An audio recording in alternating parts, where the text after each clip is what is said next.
णमीयूणवढ्ढमाणं परमपाणं जिणं पिशुद्धेन वोच्छामि रयणसारं सायारणयार्धं मीणम्। बोलिए श्री 1008 कुंथुनाथ भगवान की जय। आचार्य श्री कुंद कुंद स्वामी की जय। हम सभी बड़े सौभाग्यशाली हैं जो हमें आचार्य कुंद कुंद स्वामी का महान ग्रंथ रयणसार के अध्ययन का अवसर मिल रहा है। हम सभी प्रतिदिन दो दो गाथाओं का प्राकृत भाषा की दृष्टि से अर्थ कर रहे हैं। आज गाथा क्रमांक 114 और 115 का अर्थ समझेंगे। ये दोनों गाथाएं बहुत महत्वपूर्ण हैं। मुनि महाराज आहार का ग्रहण क्यों करते हैं, आहार ग्रहण के द्वारा शरीर का पोषण करना क्यों आवश्यक है, ये सब प्रकरण चल रहे हैं। इन्हीं प्रकरणों को आगे आचार्य कुंद कुंद स्वामी और स्पष्ट कर रहे हैं। आहार दान आदि के लिए पात्र कौन होगा, कितने प्रकार का यह पात्र हो सकता है, इसका भी उल्लेख आचार्य कुंद कुंद स्वामी 115 नंबर गाथा में करने वाले हैं। चलिए प्रारंभ करते हैं। गाथा क्रमांक 114 उच्चारण। दिव्युत्तरण। दिव्युत्तरण आधा व पूरा व, आधा ता पूरता। दिव्युत्तरण। सरिच्छम। सरिच्छम आधा च छ, सरिच्छम। दिव्युत्तरण सरिच्छम। जानिच्चाहो। जानिच्चाहो। धरेई। धरेई। जय। जय। शुद्धो। शुद्धो। तत्तायस। तत्तायस आधता पुरता। तत्तायस पिंड समम। तत्तायस पिंड समम। भिक्खु। भिक्खु आधा का ख। तुह। तुह पाणी। पाणी। गद। पिंडम। पिंडम पाणी गद पिंडम। दिव्युत्तरण सरिच्छम। दिव्युत्तरण सरिच्छम। जानिच्चाहो धरेई जय शुद्धो। जानिच्चाहो धरेई जय शुद्धो। तत्तायस पिंड समम। तत्तायस पिंड समम। भिक्खु तुह पाणिगद पिंडम। भिक्खु तुह पाणिगद पिंडम। बहुत अच्छी गाथा है। यहाँ पर आचार्य कुंद कुंद स्वामी अनेक गाथाओं में पूर्व में ये बता रहे थे कि मुनि महाराज को आहार क्यों ग्रहण करना चाहिए, आहार के द्वारा शरीर का पोषण क्यों आवश्यक है, शरीर सही नहीं होगा तो धर्म ध्यान कैसे करेंगे, संयम का पालन कैसे करेंगे, ध्यान अध्ययन आदि कैसे संभव हो पाएगा। इसके बाद फिर उन्होंने स्पष्ट किया कि मुनि महाराज को, साधुओं को क्रोध की अवस्था में, कलह में, कलह करते हुए, याचना करते हुए इत्यादि ऐसे आहार ग्रहण नहीं करना चाहिए। अगर ऐसा करते हैं तो वो मुनि है या व्यंतर है, ऐसा उन्होंने प्रश्न उपस्थित किया था। एक प्रकार से फटकार, डांट फटकार लगाई थी मुनिराजों के प्रति। अब यहाँ पर वो स्पष्ट कर रहे हैं कि जो आहार मुनि के हाथों में आया है वह कैसा है और उसके प्रति मुनि भिक्षु क्या भावना रखें। बहुत अच्छी गाथा है और हमारे लिए भी बहुत समझने योग्य है। दिव्युत्तरण सरिच्छम। दिव्युत्तरण, इसका संधि विच्छेद कर लें। दिव्य व में छोटा अ, उत्तरण उ, आ और उ मिलकर आ का लोप हो गया, उ रह गया। दिव्युत्तरण सरिक्षम, दिव्य उत्तरण सरिक्षम। सरिक्षम का अर्थ है सदृश, समान। दिव्य उत्तरण के समान। उत्तरण, उत्तरण का अर्थ होता है तारने वाली नौका, नौका यानी नाव। समुद्र को पार कराने वाली नौका, नाव को उत्तरण कहते हैं। दिव्य उत्तरण सरिक्षम, दिव्य अलौकिक उत्तरण यानी नाव के सरिक्षम समान। अलौकिक दिव्य उत्तरण नाव के समान जानित चाहो। जानित चाहो, जानित चाहो, इसका भी संधि विच्छेद कर लीजिए। जानिचा, बड़े आ की मात्रा, चा में बड़े आ की मात्रा। अहो, छोटा आ, बड़ा आ और छोटा आ मिलकर बड़ा आ हो गया, जानित चाहो। वैसे इस प्रकार की संधियां प्रायः नहीं मिलती हैं। अहो अलग होता और जानिचा अलग होता तो ज्यादा अच्छा रहता, लेकिन कई बार जोड़ भी दिया जाता है। जानिचा, जानकर, जानिचा जानकर, दिव्य नौका के समान जानकर। किसको नीचे बताया जाएगा? पाणिगत पिंडम, वो नीचे बताया जाएगा। तो दिव्य नौका के समान जानिचा, जानकर। जानिचा यह संबंधक भूत कृदंत का अनियमित प्रयोग है। जानिचा, जानकर। अहो, अहो, हे भिक्षु, भिक्षु। अहो भिक्षु, अहो यह संबोधन के रूप में यहाँ पर आया है। अहो भिक्षु, भिक्षु, हे भिक्षु। यहाँ भिक्षु शब्द प्रथमा विभक्ति का एक वचन है। अहो भिक्षु, हे भिक्षु, तुह पाणिगत पिंडम, नीचे ही आ जाएगी अब। अहो भिक्षु, हे भिक्षु, तुह तुम्हारे, तुह, तुह का अर्थ है तुम्हारे, षष्ठी विभक्ति का एक वचन है। तुह तुम्हारे पाणिगत पिंडम, पाणी, पाणी बोलते हैं हाथ के लिए। पाणिगत, पाणिगत, पाणी यानी हाथ को, गत यानी प्राप्त हुआ या गया हुआ, गत। पिंडम, पिंड, हाथ में आया हुआ पिंड। मुनि महाराज आहार ग्रहण करते हैं तो हाथ में आया हुआ पिंड मतलब श्रावक के द्वारा जो शुद्ध आहार का पिंड, भोजन, भोज्य पदार्थ आपके हाथ में दिया गया। भिक्षु, अहो भिक्षु, हे भिक्षु, तो तुम्हारे पाणिगत पिंडम, हाथों में आया हुआ पिंड कैसा है?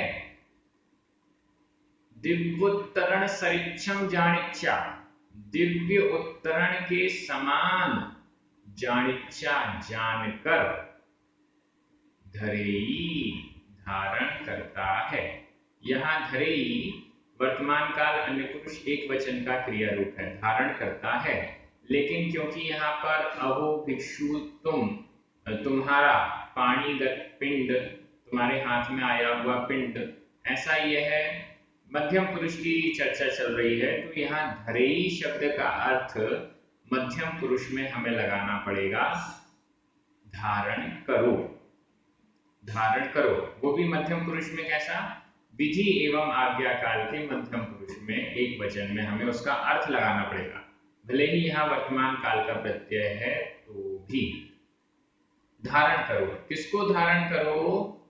पाणिगत पिंडम, हाथ में आए हुए पिंड को दिव्य उत्तरण के समान धारण करो, ग्रहण करो, स्वीकार करो। कैसा है यह आहार का पिंड? जई यदि, जई यदि शुद्धो, शुद्ध है। जई शुद्धो, जई यदि शुद्धो, शुद्ध है। क्योंकि मुनि महाराज को जब हम आहार देते हैं तो सबसे पहले वो देखते हैं अपनी आंखों से, अपने हाथ से, उंगलियों से चेक करने का प्रयास करते हैं कि इसमें कुछ गड़बड़ तो नहीं है, कोई बाल तो नहीं है, कोई जीभ तो नहीं है, ऐसा वो देखने जानने का प्रयास करते हैं। जय शुद्धो, जय यदि, शुद्धो शुद्ध है, यदि शुद्ध है तो वह तुम्हारे लिए दिव्य उत्तरण के समान है, दिव्य नौका के समान है। तत्तायस पिंड समम, शुद्धता की क्या व्यवस्था? तत्तायस पिंड समम, तत्तायस इसका भी संधि विच्छेद कर लें। तत्त छोटा आ, आयस बड़ा आ, छोटा आ और बड़ा आ मिलकर बड़ा आ हो गया। तत्तायस, तप्त, तत्त, तप्त, आयस, आयस का अर्थ होता है लोहा, तपाए हुए लोहे के पिंड के समान। जब लोहे को तपाया जाता है तो उसकी सारी अशुद्धियां जलकर समाप्त हो जाती हैं और उस जलाए हुए गर्म लोहे में कोई जीव जंतु, छोटा मोटा कीड़ा भी उसके पास तक नहीं आता है, दूर ही रहता है, तो वो एकदम शुद्ध है। तप्त, तपाया हुआ, आयस लोहे का पिंड के समान, जय यदि शुद्धो शुद्ध, तुह पाणिगत पिंडम तुम्हारे पाणी यानी हाथों में आया हुआ पिंड यदि इस प्रकार का शुद्ध है तो अहो भिक्षु, हे भिक्षु, उसको दिव्य उत्तरण सरिक्षम, दिव्य उत्तरण के समान, दिव्य नौका के समान जानिच्चा जानकर समझकर धरेई धारण करो। एकदम स्पष्ट कर दिया गया है। मुनि महाराज आहार ग्रहण करते हैं। कई बार मैं सोचता हूँ मुनि महाराज आहार ग्रहण करते हैं, मजबूरी में करते हैं, ये तो तय है। अगर उनका शरीर बिना आहार के भी चल पाता तो वे आहार ग्रहण नहीं करते, मजबूरी में करते हैं। अब जब कोई व्यक्ति मजबूरी में कोई काम करता है तो प्रसन्न होकर करता है या दुखी होकर करता है? विचार कीजिएगा, चिंतन है, कुछ भी विचार, कुछ भी चिंतन आ सकता है। जब हम कोई काम मजबूरी में करते हैं तो हम प्रसन्न होकर करते हैं या मुंह फुलाकर करते हैं या दुख व्यक्त करते हुए करते हैं? मजबूरी के काम तो मजबूरी जैसे होते हैं, व्यक्ति मुस्कुराता भी नहीं है, थोड़ी सी स्माइल भी नहीं देता है, मजबूरी में ग्रहण कर रहा है।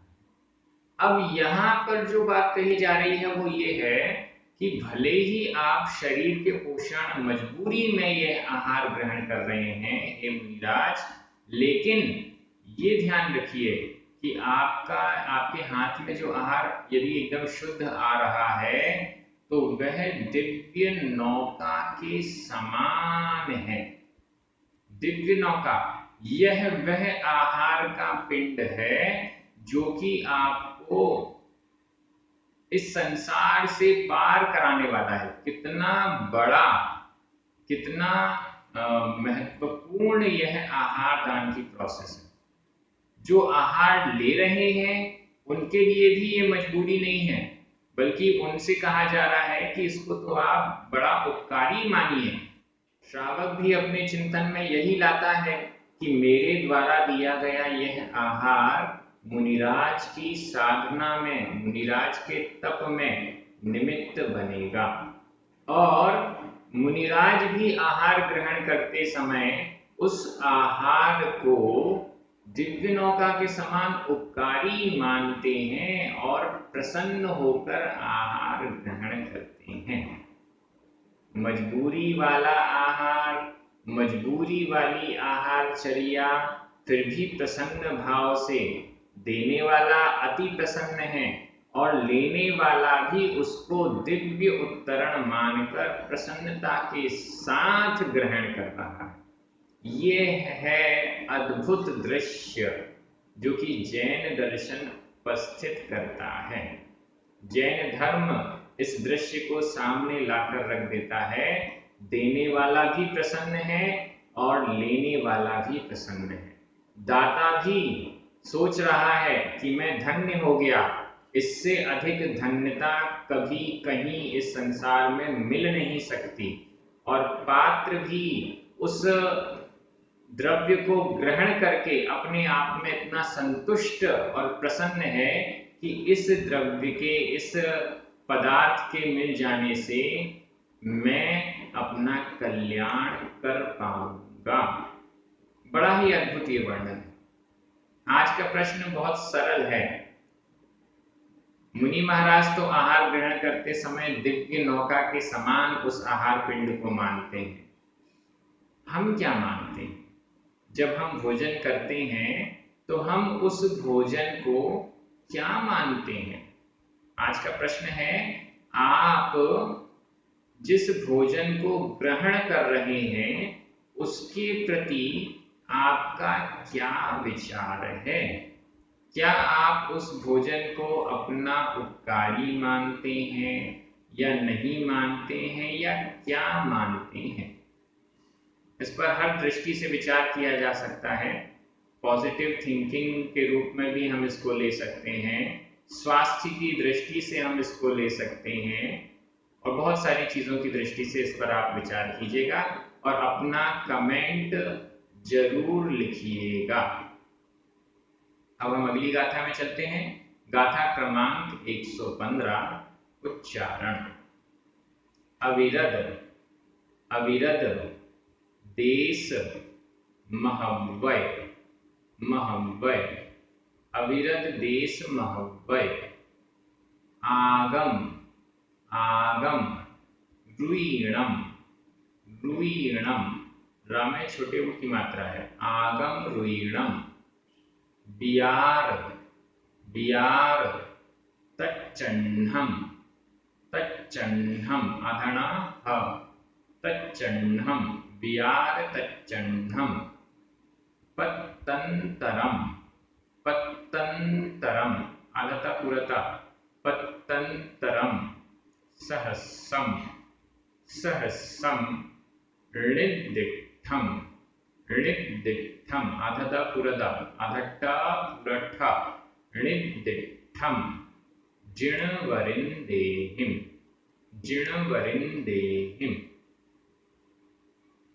अविरद देश महव्वय अविरद देश महव्वय, आगम रुईणम बियार तच्चन्नम, आगम रुईणम बियार तच्चन्नम, पत्तंतरम सहस्सम पत्तंतरम सहस्सम, निर्दिष्ठम जिणवरिंदेहिम निर्दिष्ठम जिणवरिंदेहिम।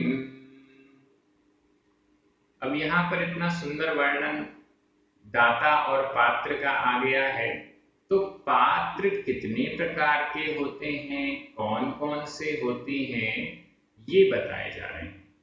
पूर्व में दान की महिमा बहुत अच्छी बताई गई।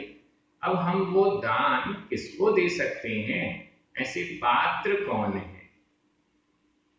अविरद देश महव्वय, अविरद अविरत सम्यक दृष्टि, अविरत अविरत सम्यक दृष्टि, चौथे गुण स्थान वाला। देश देशव्रती, महव्वय महाव्रती, ये तीन हो गए। अविरत सम्यक दृष्टि चौथा गुण स्थान, देशव्रती या देश संयमी पांचवा गुण स्थान, महव्वय महाव्रत महाव्रती छठा सातवां गुण स्थान। हालांकि जब हम चरणानी योग में पात्रों की चर्चा कर रहे हैं तो गुण स्थानों की चर्चा उसमें नहीं होना चाहिए। गुण स्थान की चर्चा अलग विषय है और पात्रों की चर्चा अलग विषय है। गुण स्थान हमें दिखाई नहीं देता, गुण स्थान हम समझ नहीं सकते। कोई सम्यक दृष्टि जीव है तो वह यह नहीं समझ सकता कि उसका चौथा गुण स्थान है भी या नहीं भी है, फिर भी कहने में कह दिया जाता है देश अविरत सम्यक दृष्टि का मतलब चौथा गुण स्थान। जब हम पात्रों की चर्चा करेंगे तो वह अविरत सम्यक्पना उसका दिखाई देना चाहिए। जब हम पात्रों की चर्चा करेंगे तो उसका देशव्रतीपना दिखाई देना चाहिए। जब हम पात्रों की चर्चा करेंगे तो उसका महाव्रतीपना दिखाई देना चाहिए। अगर उसका अविरत सम्यक दृष्टिपना, देशव्रतीपना और महाव्रतीपना दिखाई नहीं देता है तो वह पात्र नहीं हो सकता है। देशव्रती अविरति, चौथे गुण स्थान वाले अविरति। अविरत सम्यक दृष्टि तो एक देव भी होता है, नारकी भी होता है। नरक में भी 4 गुण स्थान पाए जाते हैं, 1 से 4। देवों में, स्वर्ग में भी 1 से 4 गुण स्थान पाए जाते हैं। त्रियंशों में 1 से 5 गुण स्थान पाए जाते हैं। ये सब आप जानते होंगे। लेकिन चौथे गुण स्थान वाला देव या चौथे गुण स्थान वाला नारकी हमारे दान का पात्र नहीं है। और ऐसे पशुओं को भी ले लें, इनके गुण स्थान से लेना देना नहीं है, इनकी पात्रता दिखाई देनी चाहिए। चौथे गुण स्थान वाला देव गुण स्थान में चौथा है, उसका अविरत सम्यक दृष्टि है, लेकिन वह हमारे दान के लिए पात्र स्वरूप नहीं है, क्योंकि उसमें पात्रता हमें नजर नहीं आती। नारकी को हम जघन्य पात्र मान सकते हैं क्या? वो चौथे गुण स्थान वाला है, फिर भी नहीं मान सकते। क्यों नहीं मान सकते? क्योंकि उसमें वह पात्रता नजर नहीं आती। एक त्रियंच है, हम मान लेते हैं नारकी तो हमारे सामने नहीं आ रहे, देव तो हमारे सामने नहीं आ पाएंगे। आ भी सकते, नहीं भी आ सकते, नॉर्मली तो नहीं आएंगे, लेकिन त्रियंच तो हमारे सामने होता है। उस त्रियंच को हम चौथे गुण स्थान वाला या पंचम गुण स्थान वाला ऐसा जान के समझ के, नहीं, ऐसा भी नहीं हो सकता। जब तक उसकी पात्रता स्पष्ट दिखाई नहीं देती तब तक हम उसे दान के, आहार दान आदि के योग्य नहीं मानेंगे। हम एक गाय को रोटी खिलाते हैं तो वो हमारा पात्र दान नहीं कहलाएगा। वो नॉर्मल रूप से यूं ही दान दे दिया, या सामाजिक व्यवस्था मान लीजिए, करुणा दान मान लीजिए, करुणा दान तक तो हो सकता है, लेकिन वह पात्र दान, सुपात्र दान की कोटि में नहीं आएगा। वो एक प्रकार से नॉर्मल रहेगा। ये चर्चा पूर्व में भी दान की आई थी, तो मैंने यह विचार व्यक्त किया था कि ऐसा भी किया जा सकता है, त्रियंशों के प्रति भी ऐसा किया जा सकता है। लेकिन बाद में पूज्य मुनिश्री को शंका समाधान में यह प्रश्न भेजा तो उन्होंने ये क्लियर किया, बिना पात्रता दिखाई दिए दान की संभावना नहीं होती। पात्र के प्रति हमारे अंदर एक भक्ति की भावना है, विनय की भावना है, तब जाकर हम उन्हें वह पात्र मानकर उनकी सेवा भावपूर्वक आहार आदि हम दे रहे हैं।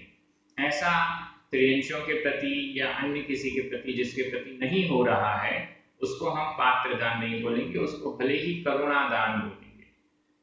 मुनिराज को दान करुणा की दृष्टि से नहीं दिया जाता।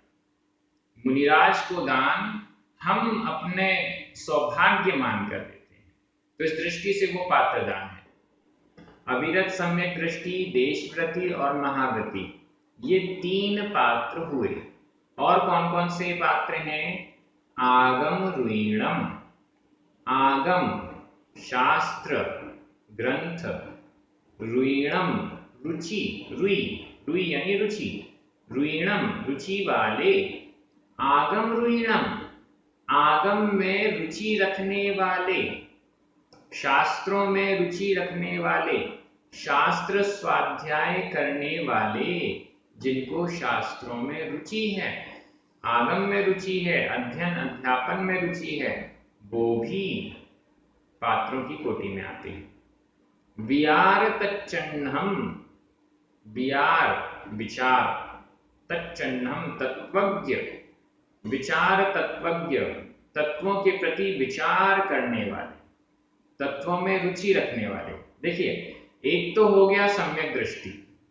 अब सम्यक दृष्टि के अलावा भी, अविरत सम्यक दृष्टि के अलावा भी भले सम्यक दर्शन नहीं हो पाया, लेकिन आगम रुइणम, आगम में रुचि है, तत्वों के प्रति विचार करता है, ऐसा व्यक्ति निश्चित आगामी काल में सम्यक को प्राप्त या तो कर चुका है या करेगा। आगम में रुचि बनी हुई है, इसका मतलब निश्चित आगे चलकर वह या तो संयम को प्राप्त कर चुका है या संयम को प्राप्त करेगा।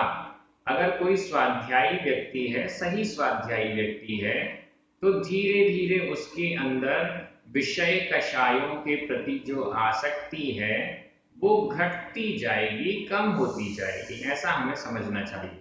तो इस दृष्टि से ये दोनों भी पात्र हो गए।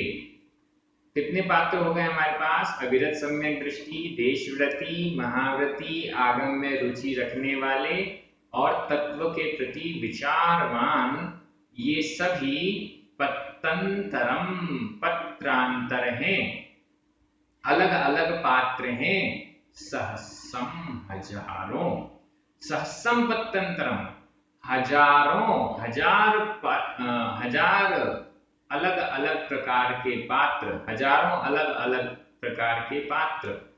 देश अविरत सम्यक दृष्टि भी कई प्रकार के हो सकते हैं, देशव्रति भी कई प्रकार के हो सकते हैं, महाव्रति भी कई प्रकार के हो सकते हैं। अविरत सम्यक दृष्टि, अब उसमें अविरतपना कितना है उसकी अलग अलग क्वालिटीज, सम्यक दर्शन की अलग अलग क्वालिटीज। देशव्रति, पहली प्रतिमा, दूसरी प्रतिमा, तीसरी, चौथी, पांचवी, छठवीं, सातवीं, आठवीं, नौवीं, 10वीं, 11वीं प्रतिमा एलक हैं या क्षुल्लक हैं या क्षुल्लिका हैं या हारिका माता जी हैं, इन सब की कैटेगरीज अलग अलग। मुनि महाराज हैं, बड़े तपस्वी मुनिराज हैं, आचार्य हैं, उपाध्याय हैं, साधु हैं, नए दीक्षित साधु हैं, स्वाध्याय करने वाले साधु हैं, तपस्या करने वाले साधु हैं, उपवास करने वाले साधु हैं, एकासन करने वाले साधु हैं।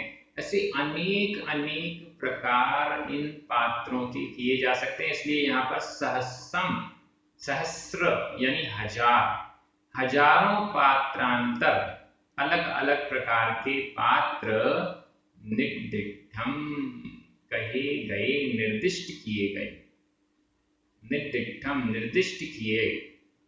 यहाँ निर्दिष्टम जो है वो भूतकालिक कृदंत का अनियमित प्रयोग है। निर्दिष्टम निर्दिष्ट किए गए। ऊपर वाली गाथा में तत्त, गद, ये दोनों ही भूतकालिक कृदंत के अनियमित प्रयोग थे, वो मैं बताना भूल गया।